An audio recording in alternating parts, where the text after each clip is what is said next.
Allô tout le monde, ici Julie Massaro. Toi, est-ce que tu l'as eu ton déclic? Comment joindre l'utile à l'agréable? C'est facile de se dire qu'on va saisir une opportunité quand on va en croiser une. L'opportunité d'être son propre patron, l'opportunité de voyager dans le sud, de vivre dans le sud, de faire le tour du monde, d'avoir plus de temps pour soi, pour s'occuper de ses enfants, de sa famille. Je vais juste regarder où est-ce que je marche pour pas me péter la marboulette. Mais avec la vie qu'on a aujourd'hui, les routines qui vont à un rythme effréné, le métro, le boulot, le dodo, l'apéro, toutes nos responsabilités qui viennent avec ça, c'est parfois difficile de savoir reconnaître les opportunités. Aujourd'hui, je vais vous révéler, je vais vous partager en fait 3 clés pour savoir reconnaître les opportunités. Mais avant, je veux juste vous partager autre chose. J'ai longtemps moi-même été en mode attente face aux opportunités. J'attendais l'idée de génie, l'opportunité du siècle, jusqu'au jour où je cherchais une place en garderie pour mon garçon.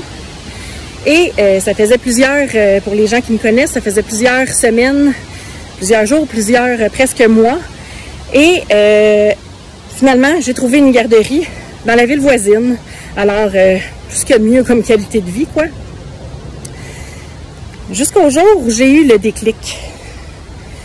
Comment joindre l'utile à l'agréable? Moi qui avais toujours voulu être en affaires, puis là, il manque des places en garderie. La voyez-vous, l'opportunité? Les opportunités, là, sont pas toujours claires comme le nez d'en face. Parfois, c'est des opportunités qui sont vraiment subtiles. Puis, ça prend un peu de pif. Puis, oh mon Dieu. Excusez. Ça prend, je pense que je vais sortir de ce sentier-là, il y a plein de bébites. Ça prend un peu de pif pour être capable de les reconnaître. Fait que dans le fond, suite à mon déclic, j'ai joint l'utile à l'agréable et j'ai démarré ma propre garderie en installation. Une garderie pouvant accueillir 73 places à Montréal. Alors voici les 3 clés pour reconnaître une opportunité. Premièrement, il faut être attentif à notre quotidien. Il faut ralentir le rythme un peu. C'est sûr que si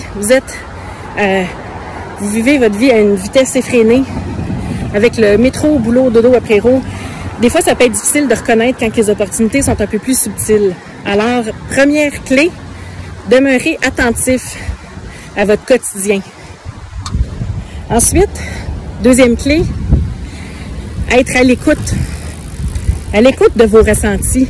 Des fois, tu peux voir une publicité ou tu rencontres quelqu'un ou des fois, c'est même un inconnu qui va te dire quelque chose. Puis, mon Dieu, en dedans, il y en a pour qui c'est des frissons, il y en a pour qui c'est des chaleurs, il y en a pour qui... moi, mon rythme cardiaque s'accélère. Fait que je sais qu'habituellement, quand ça fait ça, faut que je porte encore une plus grande attention.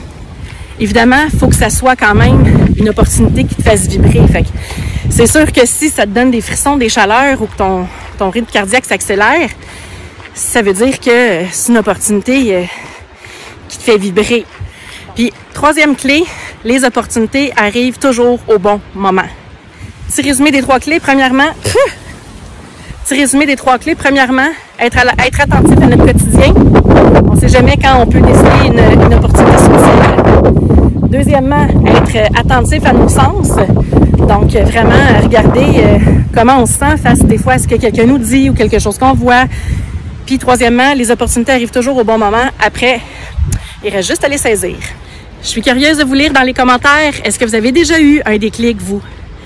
Si vous avez trouvé de la valeur dans cette vidéo-là, n'hésitez pas à la partager à quelqu'un qui aurait ce défi-là présentement.